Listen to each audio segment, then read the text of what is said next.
ನಮಸ್ಕಾರ ಎಲ್ರಿಗೂ. ನಾನು ನಿಮ್ಮ ಮಾರ್ಗದರ್ಶಕ Zeeshan. So basically I am an civil engineer. So ನಾವು ಸುಮಾರು ಕನ್ಸ್ಟ್ರಕ್ಷನ್ ಫೀಲ್ಡ್ ಅಲ್ಲಿ ತುಂಬಾ ನಮ್ಮ ಅಪ್ಕಮಿಂಗ್ ಜನರೇಷನ್ಸ್ ಆಗಿರ್ಲಿ, ಯೂತ್ ಆಗಿರ್ಲಿ, ಸುಮಾರು ಜನಕ್ಕೆ ಕನ್ಸ್ಟ್ರಕ್ಷನ್ ರಿಲೇಟೆಡ್ ತುಂಬಾ ಕ್ವೈರೀಸ್ಗಳು ಬರುತ್ತೆ. ಫಾರ್ ಎಕ್ಸಾಂಪಲ್, ನಾವು ಏನಾದ್ರು ಆಕ್ಟಿವಿಟಿ ಮಾಡುವಾಗ ಕನ್ಸ್ಟ್ರಕ್ಷನ್ ಅಲ್ಲಿ ಯಾವ್ದೋ ಪ್ರಾಜೆಕ್ಟ್ ತಗೊಳ್ಳಿ, ರೆಸಿಡೆನ್ಷಿಯಲ್ ಇರಲಿ, ಕಮರ್ಷಿಯಲ್ ಇರಲಿ, ಇಂಡಸ್ಟ್ರಿಯಲ್ ಪ್ರಾಜೆಕ್ಟ್ ಇರಲಿ, ಹೈವೇಸ್ ಪ್ರಾಜೆಕ್ಟ್ ಇರಲಿ, ಅಥವಾ ನಿಮ್ ಏರ್ಪೋರ್ಟ್ ಇರಲಿ, ಡ್ಯಾಮ್ ಪ್ರಾಜೆಕ್ಟ್ಸ್ ಅಲ್ಲಿ, ಕನ್ಸ್ಟ್ರಕ್ಷನ್ ರಿಲೇಟೆಡ್ ಏನೇನ್ ಪ್ರಾಜೆಕ್ಟ್ ಎಲ್ಲರೂ ಬಂದೇ ಬರುತ್ತೆ. ಸೊ ಬೇಸಿಕಲಿ ಅವಾಗ ನಾವು ಏನ್ ಮಾಡ್ತೀವಿ, ತುಂಬಾ ಜನ ಬಂದ್ಬಿಟ್ಟು ಇವಾಗ ಚಾಟ್ ಜಿಪಿಟಿ ಆಗಿದೆ, ಗೂಗಲ್ ಆಗಿದೆ, ಸೊ ಸುಮಾರು ಬುಕ್ಸ್ ರೆಫರ್ ಮಾಡೋದು, ಏನೋ ರೆಫರ್ ಮಾಡೋದು. ಸೊ ನಾವು ಇವಾಗ ಯಾವ ತರ ಕಂಟೆಂಟ್ ತಗೊಂಡ್ ಇದು ಮಾಡಿದೀನಿ ಅಂದ್ರೆ, so it easy to access and easy to learn, easy to ask any time doubts. So ನೀವು ನಿಮ್ಗೆ ಕನ್ಸ್ಟ್ರಕ್ಷನ್ ಏನಾದ್ರು ಡೌಟ್ ಇರ್ಬೋದು, ಕನ್ಸ್ಟ್ರಕ್ಷನ್ ಏನಾದ್ರು ತಿಳ್ಕೊಬಹುದು, ಏನಾದ್ರು ಟೆಕ್ನಾಲಜಿ ಬಗ್ಗೆ ಇನ್ನೂ ತಿಳ್ಕೊಬಹುದು, ಏನಾದ್ರು ಡೌಟ್ಸ್ ಇದ್ರೆ you can any time you can connect with me, you can DM me. So ಇವತ್ತಿನ ನಮ್ಮ ಸಬ್ಜೆಕ್ಟ್ ಕ್ಯೂಬ್ಸ್ ಅಲ್ಲಿ ನಾವು ಹೇಗ್ ಚೆಕ್ ಮಾಡಬೇಕು, ವೇಟ್ ಹೆಂಗ್ ಚೆಕ್ ಮಾಡಬೇಕು, ಕ್ಯೂಬ್ ಸೈಜ್ ಹೆಂಗ್ ಚೆಕ್ ಮಾಡಬೇಕು, ಅದ್ರಲ್ಲೂ ಕ್ಯೂಬ್ ಕ್ಯಾಶ್ ಯಾವ ಆಗಿದೆ, ಇವತ್ತಿನ ಡೇ ಯಾವುದು, 7 days ಯಾವ ಡೇಟ್ ಇಂದ ಕ್ಯಾಶ್ ಮಾಡಬೇಕು. ಸೊ ನಾನು ಇವತ್ತು ಎಲ್ಲ ಶಾರ್ಟ್ ವಿಡಿಯೋ ಅಲ್ಲಿ ನಿಮ್ಗೆ ತಿಳಿಸ್ಕೊಡ್ತೇನೆ. ಓಕೆ, ಸೊ ಸ್ನೇಹಿತರೆ ನೀವು ನೋಡಬಹುದು. ಸೊ ಇದು ನಮ್ದು ಕ್ಯೂಬ್ ಬೋರ್ಡ್. ಇದು ಬಂದ್ಬಿಟ್ಟು ಸೈಜ್ ನಿಮ್ಗೆ ನಾನು ಹೇಳ್ಕೊಡ್ತೀನಿ. ಸೊ 150 ನೀವು ಮಿಲಿಮೀಟರ್ ಚೆಕ್ ಮಾಡಬಹುದು. This is 100 mm, this is 50. So 100 + 50 150 mm. So ನಮ್ದು ಈಗ ಎಕ್ಸ್ ಆಕ್ಸೆಸ್ 150 mm ಇರಬೇಕು ಅಂಡ್ ವೈ ಆಕ್ಸೆಸ್ 150 mm ಇರಬೇಕು. ಸೊ ನಾವು ಡೆಪ್ತ್ ಚೆಕ್ ಮಾಡುವಾಗ ಇದನ್ನು 150 mm ಇರಬೇಕು. ಸೊ ನಮ್ದು ಕ್ಯೂಬ್ ಮೋಲ್ಡ್ ಬಂದ್ಬಿಟ್ಟು ಇದು ತರ ಬರುತ್ತೆ. ಸೊ ಇವತ್ತು ನಾವು 7 days ಕ್ಯೂಬ್ ಚೆಕ್ ಮಾಡೋಣ. ಸೊ ನಮ್ದು ಇವತ್ತು ನೀವು ನೋಡಬಹುದು, ಇಲ್ಲಿ ನಮ್ದು 7 days ಕ್ಯೂಬ್ ರೆಡಿ ಇದೆ. ಸೊ ಇದು ನಾವು ಅರ್ಲಿ ಮಾರ್ನಿಂಗ್ ಬಂದ್ಬಿಟ್ಟು ಕ್ಯೂರಿಂಗ್ ಟ್ಯಾಂಕ್ ಇಂದ ಆಚೆ ತೆಗ್ಬಿಟ್ಟು ಬಿಸಿಲಲ್ಲಿ ಡ್ರೈ ಆಗಿ ಬಿಟ್ಟಿದ್ದೀವಿ. ಸೊ ಇದನ್ನ ನೋಡಬಹುದು, ಇದು ನಮ್ದು 7 days ಕ್ಯೂಬ್ ರಿಸಲ್ಟ್ಸ್ ಇವತ್ತಿಂದು. ಸೊ ನಾವು ಕ್ಯಾಶ್ ಮಾಡಿರೋದು 12/12/2025 ಗೆ. ಸೊ ನಾವು 12th ಕ್ಯಾಶ್ ಮಾಡುವಾಗ ಸೊ ಆಫ್ಟರ್ 24 hours ನೀವು ಕನ್ಸಿಡರ್ ಮಾಡಬೇಕು. So 12 to 13 days 24 hours. So ನಾವು ತುಂಬಾ ಜನಕ್ಕೆ ಕನ್ಫ್ಯೂಷನ್ ಆಗುತ್ತೆ, 12th ಡೇ ಇಂದ ಕೌಂಟ್ ಮಾಡ್ತಾರೆ. ಸೊ 12th ಡೇ ಇಂದ ಕೌಂಟ್ ಮಾಡುವುದು 13th. ಸೊ 13th ಡೇಟ್ ಇಂದ ಕೌಂಟ್ ಮಾಡಿ. 13, 14, 15, 16, 17, 18, 19. 13th ಬಂದ್ಬಿಟ್ಟು ನಮಗೆ 7th day cube result strength ನಾವು ಚೆಕ್ ಮಾಡಬೇಕು. ಸೊ ತುಂಬಾ ಜನ ಮಾಡಿ 12th ಇಂದ ಕೌಂಟ್ ಮಾಡೋದು, that is totally wrong. So that ಅವಾಗ ನೀವು 12th ಇಂದ ಕೌಂಟ್ ಮಾಡೋದು ಅದು 8th ಡೇ ಅಂತ ಕನ್ಸಿಡರ್ ಆಗುತ್ತೆ. ಸೊ ಇವಾಗ ನೀವು ನೋಡಬಹುದು ನಮ್ಮ ಕ್ಯೂಬ್ ಮೋಡ್. ನಾನು ಇವಾಗ ನಿಮ್ಗೆ ಯಾವ ತರ ತೋರಿಸಿದ್ದೀನಿ, ಇದು 150 mm ಇದೆ. ಸೊ ಈ ಡೈರೆಕ್ಷನ್ ನಮಗೆ 150 mm ಇದೆ. ಸೊ ನೀವು ಹೈಟ್ ನೋಡಬಹುದು. So this is also our 150 mm. Okay, so ಇವಾಗ ನಾನು ಕ್ಯೂಬ್ ಟೋಟಲಿ ಯೂಶಲ್ ಪ್ರೊಸೀಜರ್ ಏನು. So we have to check the dimensions. So ನೀವು ಸೈಜ್ ನೋಡಿದ್ರೆ, ಸೊ ಯೂಶಲಿ ನಾವು ಏನ್ ಮಾಡ್ತೀವಿ, ಕ್ಯೂಬ್ ಅರ್ಲಿ ಮಾರ್ನಿಂಗ್ ಬಂದ ತಕ್ಷಣ, ಸೈಡ್ ಬಂದ ತಕ್ಷಣ ಕ್ಯೂರಿಂಗ್ ಟ್ಯಾಂಕ್ ತೆಗೆದಿಟ್ಟು ಸ್ವಲ್ಪ ಬಿಸಿಲಲ್ಲಿ ಡ್ರೈ ಆಗಿ ಬಿಡ್ತೀವಿ. ಬಿಸಿಲಲ್ಲಿ ಟೋಟಲ್ ಫುಲ್ ಡ್ರೈ ಆಗ್ಬಿಟ್ಟು ಬೇಕಾಗಿಲ್ಲ. ಸೊ ತುಂಬಾ ಜನ ಏನ್ ಕನ್ಫ್ಯೂಷನ್ ಇರುತ್ತೆ, ಟೋಟಲ್ ಕ್ಯೂಬ್ಸ್ ಫುಲ್ ಡ್ರೈ ಆಗ್ಬೇಕಂತ ಇರುತ್ತೆ. But what is code says, full dry ಆಗ್ಬಿಟ್ಟು ಬೇಕಾಗಿಲ್ಲ. ನಿಮ್ದು ಟಾಪ್ ಸರ್ಫೇಸ್, ಈ ಸರ್ಫೇಸ್ ನೀವು ಡ್ರೈ ಆಗಿ ಬಿಸಿಲಲ್ಲಿ ಕೂತ್ಕೋ ತರ ಇದ್ರೆ ಅದು ನೀವು ಟೂತ್ ಮಾಡಬಹುದು. ಸೊ ತುಂಬಾ ಜನ ಮಾತ್ರ ಟೋಟಲ್ ಡ್ರೈ ಆಗುವವರೆಗೂ ವೇಟ್ ಮಾಡ್ತಾರೆ. ನೀರ್ ಇರಬಾರ್ದು, ನೀರಿದ್ರೆ ವೇಟ್ ಡಿಫ್ರೆನ್ಸಿಯೇಷನ್ ಬರುತ್ತೆ, ಕಿಲೋಮೀಟರ್ ಕನ್ವರ್ಟ್ ಆಗಲ್ಲ. ಸೊ ತುಂಬಾ ಕೈ ಕಂಪ್ರೆಸ್ ಹಾಕ್ಬಿಟ್ಟು ಬ್ರೇಕ್ ಆಗ್ಬೇಕು. ಸೊ ತುಂಬಾ ಜನ ಕನ್ಫ್ಯೂಷನ್ ಇರುತ್ತೆ. ಟೆಕ್ನಿಕಲಿ ವಾಟ್ ಐಎಸ್ ಕೋಡ್ ಏನ್ ಹೇಳುತ್ತೆ ಅದ್ರ ಪ್ರಕಾರ ಟೋಟಲ್ ಡ್ರೈ ಆಗಕ್ಕೆ ಬೇಕಾಗಿಲ್ಲ. ಸೊ ಸಾಫ್ಟ್ ಸರ್ಫೇಸ್ ಮಾತ್ರ ಡ್ರೈ ಆದ್ರೆ ಸಾಕು ನಮಗೆ. ಸೊ ಇವಾಗ ನಾವು ಕ್ಯೂಬ್ ನ ವೇಟ್ ಮಾಡೋಣ. First cube weighting. Cube weight ಆದ್ಮೇಲೆ ನಾವು ಕಂಪ್ರೆಸಿಷನ್ ಚೆಕ್ ಮಾಡೋಣ.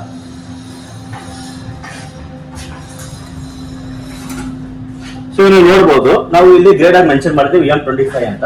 ಸೊ M25 ಗೆ ನಮಗೆ 7 days ಗೆ ರೇಟ್ ಆಫ್ ಕ್ಯೂಬ್ ಬಂದ್ಬಿಟ್ಟು 8.480 ಇದೆ. ಇವಾಗ ನಾವು ಕ್ಯೂಬ್ ಕಂಪೋಸಿಷನ್ ಚೆಕ್ ಮಾಡೋಣ. ಸೊ ಇದು ನೀವು ನೋಡಬಹುದು, ಇದು ನಮ್ಮ ಕಾಂಪೋಸಿಟ್ ಟೆಸ್ಟಿಂಗ್ ಮಷೀನ್. ಸೊ ಇದರಲ್ಲಿ ನೀವು ನಮಗೆ maximum load density load capacity ಬಂದು 2000 ಕಿಲೋಮೀಟರ್. ಇದು ನಮಗೆ ಡಿಜಿಟಲ್ ಮೀಟರ್ ತೋರಿಸ್ತಾ ಇದೆ. ಸೊ ಇವಾಗ ನಾವು ಕ್ಯೂಬ್ ನ ಸೆಂಟರ್ ಆಫ್ ದ ಸರ್ಕಲ್ ಅಲ್ಲಿ ಇಟ್ಟಿದ್ದೀವಿ. ಸೊ ಇದು ನೋಡಬಹುದು, ಇಲ್ಲಿಂದ ಈ ಡೈರೆಕ್ಷನ್ಸ್, ಈ direction. So centre of the mould ಅಲ್ಲಿ ಇದೆ ಇದು. ಸೊ ಇವಾಗ ಇದನ್ನ ನಾವು ಸ್ಟಾರ್ಟ್ ಮಾಡೋಣ. ಸೊ ಇದು ಸ್ಟಾರ್ಟ್ ಮಾಡ್ಬಿಟ್ಟು ಏರ್ ಔಟ್ ಇರೋದು ಏರ್ ರಿಲೀಸ್ ಮಾಡ್ಬಿಟ್ಟು ಏರ್ ಟೈಟ್ ಮಾಡಬೇಕು. ಆಮೇಲೆ ನಾವು ಸ್ಟಾರ್ಟ್ ಮಾಡೋಣ. ಸೊ ಇವಾಗ ನೀವು ಇಲ್ಲಿ ರಿಲೀಸ್ ಲೋಡ್ ಮಾಡಬಹುದು.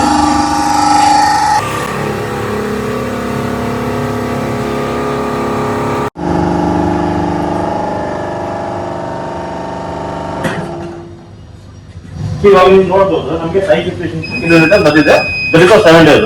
ಈ ತರ ನಿಮಗೆ ಕಾಂಕ್ರೀಟ್ ಸ್ಟ್ರೆಂತ್ ಕ್ಯೂಬ್ ಬೇಕಾದ್ಮೇಲೆ ಮಷಿನ್ ನಿಮಗೆ ಇಂಡಿಕೇಟರ್ ಕೊಡುತ್ತೆ. ಈ ತರ ಬೀಪ್ ಸೌಂಡ್ ಬರುತ್ತೆ ನಿಮಗೆ. ಈ ತರ ಬಂದರೆ ನೀವು ಇದು ರಿಸೆಟ್ ಮಾಡಬೇಕು. ರೀಡಿಂಗ್ ರೂಟ್ ಮಾಡಿ ರಿಸೆಟ್ ಮಾಡಿಬಿಟ್ಟು ರಿಲೀಸ್ ಮಾಡಬೇಕು. ಸೊ ಈ ತರ ನೀವು ನೋಡುವಾಗ ನಮ್ಗೆ ಎಷ್ಟು ರೀಡಿಂಗ್ ಬರುತ್ತೆ ಅದನ್ನ ನೀವು ಬುಕ್ ಅಲ್ಲಿ ರಿಕಾರ್ಡ್ ಮಾಡ್ಕೊಂಡು, ಸೊ ಒಂದ್ ಸೆಟ್ ಸಪೋಸ್ ನೀವು ಒಂದು ಕಾನ್ ಹಾಕಿದ್ದೀರಾ, ಸೊ ಅದಕ್ಕೆ ನೀವು ಸ್ಯಾಂಪ್ಲಿಂಗ್ ತಗೊಂಡ್ರೆ 3 cubes for 7 days, 3 cube for 28 days. ಇವಾಗ ನಾವು ಚೆಕ್ ಮಾಡಿದ್ರು 7 ಡೇಸ್ ಕ್ಯೂಬ್ಸ್. ಸೊ ಈ ತರ ನೀವು ಲಿಕ್ಕಿದ್ದು 2 ಕ್ಯೂಬ್ ನ ಚೆಕ್ ಮಾಡಬೇಕು. ಅದನ್ನ ರೆಡಿ ನೋಟ್ ಮಾಡ್ಕೊಳ್ಳಿ. ರೆಡಿ ನೋಟ್ ಆದ್ಮೇಲೆ ಇವಾಗ ನಮ್ಗೆ ಇದು ಏನ್ ರೀತಿ ಬಂದಿರುತ್ತೆ this is the kilometre. So ಇವಾಗ ನಾವು ಏನ್ ಮಾಡ್ಬೇಕು, ಕಿಲೋಮೀಟರ್ ನ ಮೀಟರ್ ಕನ್ವರ್ಟ್ ಮಾಡಬೇಕು. ಅದ್ರದ್ದು ಆ್ಯಾವರೇಜ್ ಒಂದು ಬೇಕು ನಾವು ಗ್ರೇಡ್ ಆಫ್ ಪಾಕೆಟ್ ಇಂದ ಮ್ಯಾಚ್ ಮಾಡಬೇಕು. ಅದು ನಾನು ನಿಮಗೆ ಹೇಳ್ಕೊಡೋದು. ಇವಾಗ ನೀವು ನೋಡಬಹುದು, ಇವಾಗ ಯೂಶಲಿ ನಾವು ಏನಾಗುತ್ತೆ 3 ಸ್ಯಾಂಪಲ್ ತಗೊಂಡಿದ್ದೀವಿ. So 3 sample number 1, number 2, number 3. So ಇವಾಗ ನಮ್ದು first weight of cube load per kilonewton. This is composite strength. ಇದು ಕಿಲೋಮೀಟರ್ ನಲ್ಲಿ ಇದೆ. ಇವಾಗ ನಾವು ನ್ಯೂಟನ್ ಪರ್ mm ಸ್ಕ್ವೇರ್ ಅಲ್ಲಿ ಕನ್ವರ್ಟ್ ಮಾಡಬೇಕು. Newton per mm square. So third is average. Fourth is average.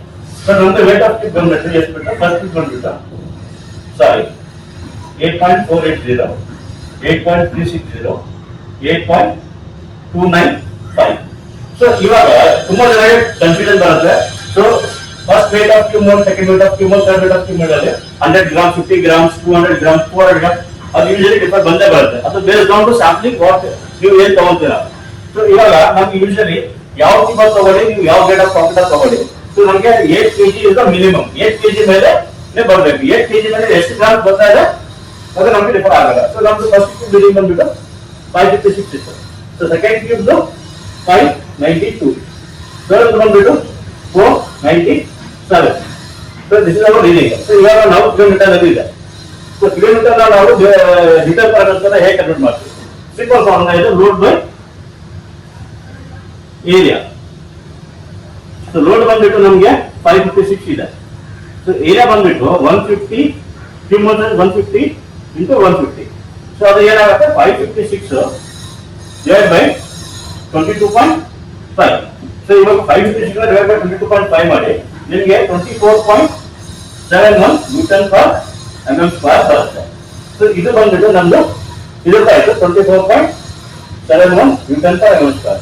So 592 ನ ಹೀಗೆ ಡಿವೈಡ್ ಮಾಡಿ ಇದು ನ್ಯೂಟನ್ ಪರ್ mm ಸ್ಕ್ವೇರ್, ಇದು ನ್ಯೂಟನ್. ಇವಾಗ ಮೂರನ್ನ ಆಡ್ ಮಾಡಿ ಆಮೇಲೆ ಇದನ್ನ ಡಿವೈಡ್ ಬೈ 3 ಮಾಡಿ. ಟೋಟಲ್ ನಾವು 3 ಸ್ಯಾಂಪಲ್ಸ್ ತಗೊಂಡ್ರೆ 3 ಸ್ಯಾಂಪಲ್ಸ್ ಡಿವೈಡ್ ಮಾಡಿ ನಮಗೆ ಆವರೇಜ್ ವ್ಯಾಲ್ಯೂ ಬಂದ್ಬಿಟ್ಟು 24.36 Newton per mm square. So ಇವಾಗ ನಾವು ಪರ್ಸೆಂಟೇಜ್ ಅಲ್ಲಿ ಕನ್ವರ್ಟ್ ಮಾಡಬೇಕು. ಇದು ಪರ್ಸೆಂಟೇಜ್ ಅಲ್ಲಿ ಹೇಗೆ ಕನ್ವರ್ಟ್ ಮಾಡಬೇಕು? ಹೌದಾ 24.36 divide by grade of concrete. So ನಮ್ಗೆ ಈ ವ್ಯಾಲ್ಯೂ ಏನ್ ಬಂದಿರುತ್ತೆ 24.36 ನಿಮ್ದು ಗ್ರೇಡ್ ಆಫ್ ಕಾಂಕ್ರೀಟ್ ಯಾವ್ದ್ರಲ್ಲಿ ಇದೆ ಅದನ್ನ ನೀವು ಕನ್ವರ್ಟ್ ಮಾಡಿ ನಿಮ್ಗೆ 97.44% ಬರುತ್ತೆ. ಇದು ನಮ್ದು 7 ಡೇಸ್ ರಿಸಲ್ಟ್. ಸೊ ಯೂಶಲಿ ತುಂಬಾ ಜನ ಕನ್ಫ್ಯೂಷನ್ ಆಗುತ್ತೆ. ನಮಗೆ 7 ಡೇಸ್ಗೆ ಸರ್ 67% ಸಾಕು, 7 ಡೇಸ್ಗೆ 28 ಡೇಸ್ಗೆ ನಮ್ಗೆ 100% ಅಂಡ್ ಅಬೌವ್ ಬರಬೇಕು. ಇವಾಗ 67 ವಾಟ್ ಐಎಸ್ ಕೊಡ್ತೀವಿ 67 ಇಸ್ ಮಿನಿಮಮ್ ಪರ್ಸೆಂಟೇಜ್. ಇವಾಗ ಎಲ್ಲ ಕಂಪನಿಯಲ್ಲಿ ಎಲ್ಲ ಕನ್ಸ್ಟ್ರಕ್ಷನ್ ಇಂಡಸ್ಟ್ರಿಯಲ್ಲಿ ನಿಮ್ಗೆ ಸಿಮೆಂಟೇಷಿಯಸ್ ಪ್ರಾಪರ್ಟೀಸ್ ಡಿಫರ್ ಆಗುತ್ತೆ. ಆ ಡಿಫರ್ ಆಗುತ್ತೆ ಅಂದ್ರೆ ನಮ್ಗೆ ಏನಾಗುತ್ತೆ, ನಾವು ಹೈ ಡ್ಯೂರಬಿಲಿಟಿ ಕಾಂಕ್ರೀಟ್ ಯೂಸ್ ಮಾಡಬಹುದು, ಹೈ ಸಿಮೆಂಟೇಷಿಯಸ್ ಪ್ರಾಪರ್ಟೀಸ್ ನ ಯೂಸ್ ಮಾಡಬಹುದು. So some people will use 5 some people will use GDPS. So ನಮಗೆ ಇವಾಗ ನಾವು ಇರೋ ಡಿಸೈನಿಂಗ್ ಪ್ರಕಾರ ನಮಗೆ 97.44% ಬಂದಿದೆ. That is equal to 28 days result. So what we consider this result as pass. ಇದು ನಿಮಗೆ ಇವತ್ತಿಂದ ಕಾನ್ಸೆಪ್ಟ್. ಇವಾಗ ನಿಮ್ಗೆ ಇದರಲ್ಲಿ ಏನೇನ್ ಡೌಟ್ಸ್ ಬರುತ್ತೆ ನೀವು ನನ್ನ ಕಮೆಂಟ್ ಮಾಡಬಹುದು ಅಥವಾ DM ಮಾಡಿ ನನ್ನ ಡೌಟ್ಸ್ ಕೇಳಿ ನಾನು ನಿಮ್ಗೆ ಕ್ಲಿಯರ್ ಆಗಿ ಇನ್ನೂ ಕ್ಲಾರಿಫಿಕೇಶನ್ ಆಗಿ ಕೊಡ್ತೀನಿ. ಈ ತರ ಸಿವಿಲ್ ಇಂಜಿನಿಯರಿಂಗ್ ಟಾಪಿಕ್ಸ್ ಗಾಗಿ ನನ್ನ ಚಾನೆಲ್ ನ ಸಬ್ಸ್ಕ್ರೈಬ್ ಮಾಡಿ, ಬೆಲ್ ಐಕಾನ್ ಪ್ರೆಸ್ ಮಾಡಿ. Thank you.